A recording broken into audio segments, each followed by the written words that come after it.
everyone, it is Miss Boyer, or for those of you who may not know who I am Colleen Boyer, and I am the school counselor at Woodbridge Elementary School.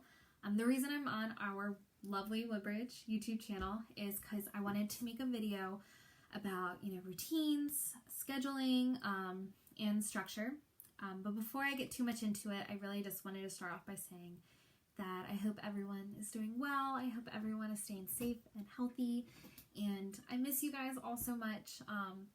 And your Woodbridge family misses you all so much. I think about you guys every day. And I hope I see you soon. But let's get into the video. So today we're going to be talking about, like I said, schedules, routines, and structure. And so I really wanted to touch base on the importance of having a routine. I wanted to talk about how we can build one and how we can incorporate certain things into it. And then I'm going to show you some samples that, even me and Mr. Boyer follow a routine every day. It's really important for us. So it's one of the reasons I'm on here. And yeah, so why is, routine important? Why is it important? I wanted you guys to kind of start off by whoever I'm really talking to, whether that is a parent or a guardian or one of my kids.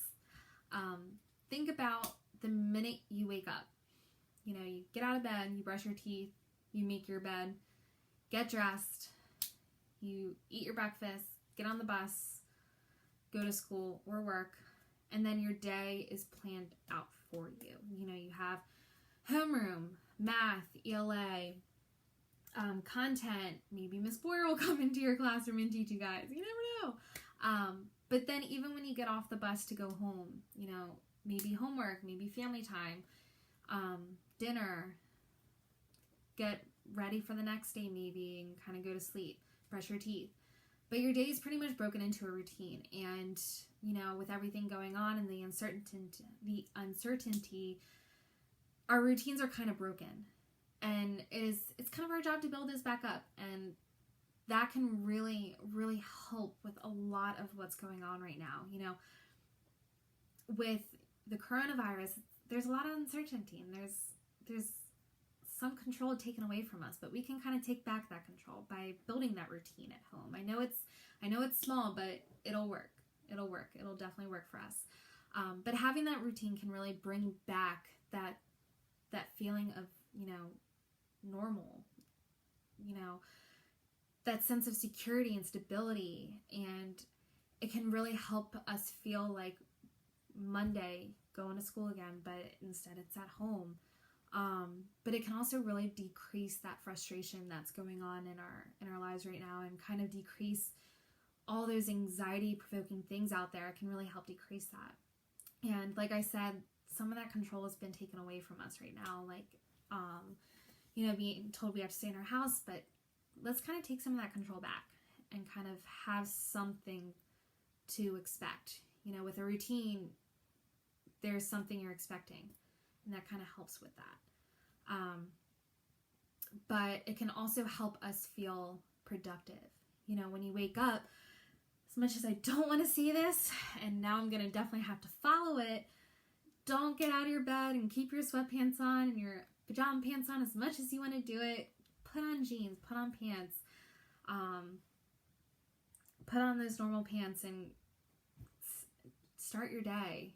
It'll help you feel productive. And then following that schedule and that having that structure can really make you feel productive throughout the day. And then having that visible routine, which we'll talk about a little bit later, but having it visual and maybe put on your refrigerator can really help grow that independence too. When our kids are at school, we have times when we have ELA and math and lunch, and some of these kids kind of know when those times are coming up, but some of our kids kind of have those teachers that are telling you like, all right guys, we have 5 more minutes and then lunch. But having that schedule on the refrigerator, Johnny's going to go up and be like, all right, ELA is going to start at 11 o'clock. I have to make sure I'm going to sit down and do my ELA work. It'll really help grow that independence, maybe at such a really young age too. So that's really awesome. But really just remembering that a routine can really help lower those anxiety feelings and kind of build that sense of security and kind of make us feel like, we have some more control in our lives, and kind of make us feel like it's a little bit more normal. We're going to school every morning, kind of build that normality. But moving on to how to build that routine, that can be stressful as it is. So reach out to me, but here I'm going to help you. So this is kind of some things that we can do and build into our routine every single day. First of all, I would really recommend having a visual routine. It's one thing when you kind of know, like, all right, I need to wake up, I need to do this, I need to do that, I need to do that. But kind of having it printed out, put on the refrigerator, just imagine a nice, beautiful, color-coded, to make my heart happy, color-coded routine that you follow and is consistent. That is super important. If you have that routine and it's printed out, follow it. Be consistent with it. From the moment you wake up, have that same morning wake-up time, to eating breakfast at the same time, doing ELA at the same time, lunch at the same time, all the way to falling asleep at the same time, so that they're getting that normal bedtime, wake-up time routine, just like they would if they were at school. So the biggest goal is kind of try to make it more like as if we were still at school. But definitely have those. Be creative. While they came to school at 8:25 and they left at 3:05, the teachers weren't sitting them down and teaching them from 8:25 to 3:05. So don't feel like you have to teach them for, 7 hours. Please don't feel like you have to do that. That is not realistic at all, and you will burn out. You will burn out. Please don't do that. That's why we have these schedules. I know Miss Fields posted one, or talked about it in one of the YouTube videos. There's a sample on there. There's going to be samples here. Please do not feel like you have to teach from 8 to 3. Not realistic. You will burn out. Do not do it. But definitely keep that consistency. In your schedules, there's a few things that you should think about. One, this is your family schedule. It is completely up to you. What is best for you? If you are one of those people that still have to be working out of the home, and then you come back and that's when you kind of help your kids do work, that's up to you. That's fine. But make it definitely flexible with your family. Don't worry about what your neighbors are doing or what someone else in your grade is doing. Definitely do it around you. So be flexible, be creative in your routine. Like I said, I'll show you samples, but adjust it to what fits you. It's not one size fits all. It's up to you. But also keep in mind the teachers. If you have one student at your home or 3 or 4, keep in mind the different teachers and their office hours, and then the weekly class meetings that they hold. So definitely reach out to your teachers and kind of see what their office hours are. That can be something that you definitely put into your routine.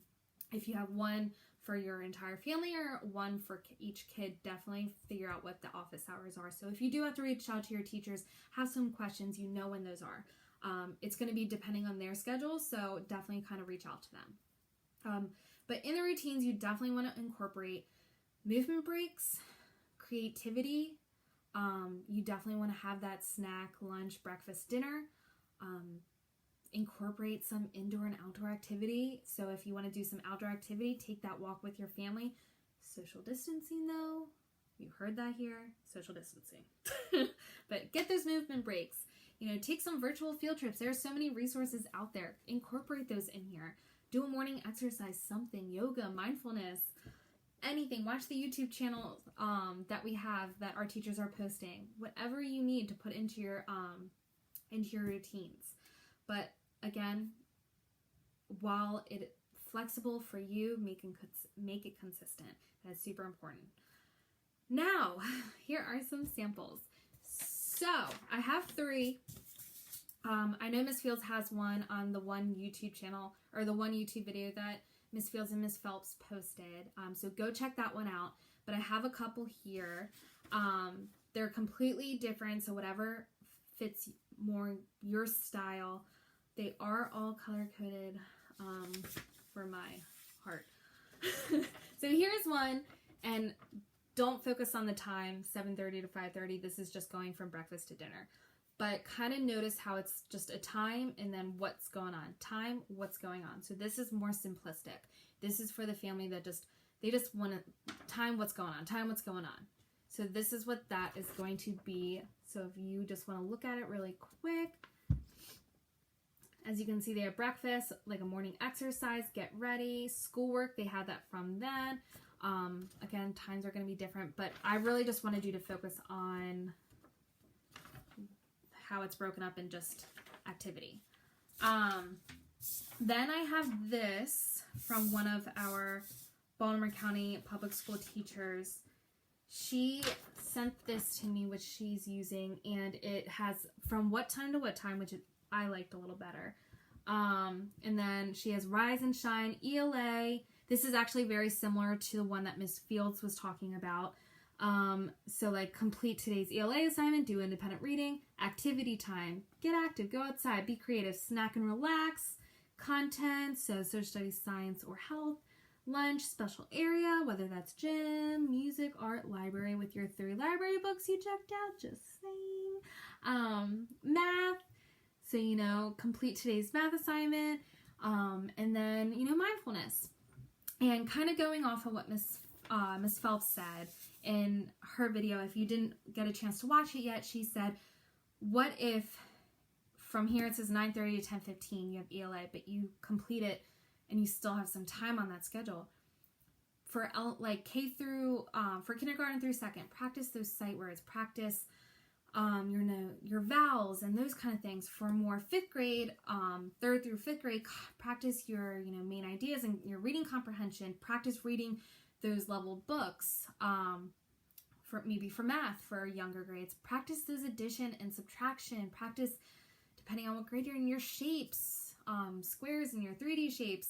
But then 3 through 5th, practice those multiplication facts. Take Miss Phelps up on her challenge. She sat there in that video and she did all these multiplication facts, which I don't know how she did, but take her up on this challenge. Practice your multiplication, division facts, fractions, all of those, and beat her in that challenge. I might have to do that too. We'll challenge her. We'll do it together. But if you realize that you're getting through some things pretty fast and you're in math, maybe go on one of those virtual field trips. Go look at the San Diego Zoo. Try to do something in that time. But definitely try to stick to that schedule. And then the third schedule, this is what me and Mr. Boyer follow. It's called a block schedule. So rather than broken up into like 45 minutes and an hour, this is broken up into 2 to 3 hours. So this is going to be more if you really wanted just to get all your work done in one time, get your chores done in one time, kind of do that. It's going to look more like this. So morning, it's broken up. Maybe schoolwork, it's broken up. A break, it's broken up. Maybe chores. This is going to be more like dinner and family time, and this is getting ready for like bedtime. So whatever you feel like fits your family, let me know. I can definitely send it to you. Email me. I can help make it for you and kind of help design it in whatever fits best for you. But if you're like, you know what, I gotta just send me a format, or you know what, I'm gonna just make my own and I kind of want some ideas, be creative with it. Just be creative. But if you have any questions about how to build it, or the importance of a routine, or just really anything that has to do with this, please reach out to me. Please send me an email. I will respond. Any questions you have, if you want one of these formats, please let me know. I would be more than happy to help you. But before I go, I really just wanted to take a second and address, the parents and the guardians during this time. You guys are doing such a wonderful job, okay? This is new to everyone. This is not something that we know how to do or expected. Like, this is, everything that's going on right now is new.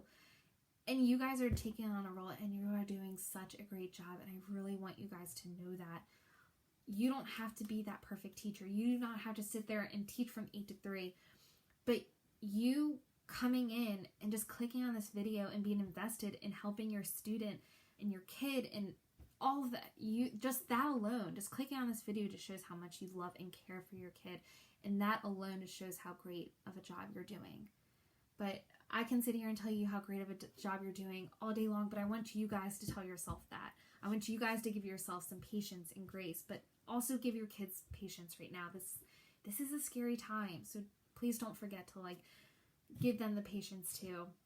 And I even wore my shirt, you know, in a world where you can be anything, be kind. So kids, practice kindness, practice positivity, okay? Give yourself grace too. You guys are all doing such a great job. Thank you guys for clicking on this video. If you do have any questions, this is my email. It's cboyer, so BOYER, @bcps.org. So I'll leave that up for a couple seconds. And if you have any questions, please reach out to me. Please reach out to me. Reach out to Miss Youngstrom, our school social worker. She misses you guys too. We miss you. Everyone misses you. But I really want to let you all know that I miss you so much. So please email me. Just check in with me. I don't have everyone's email, so please email me and let me know how you guys are doing. And again, if you have any questions, please let me know, okay? Bye, guys. I love you all. Bye.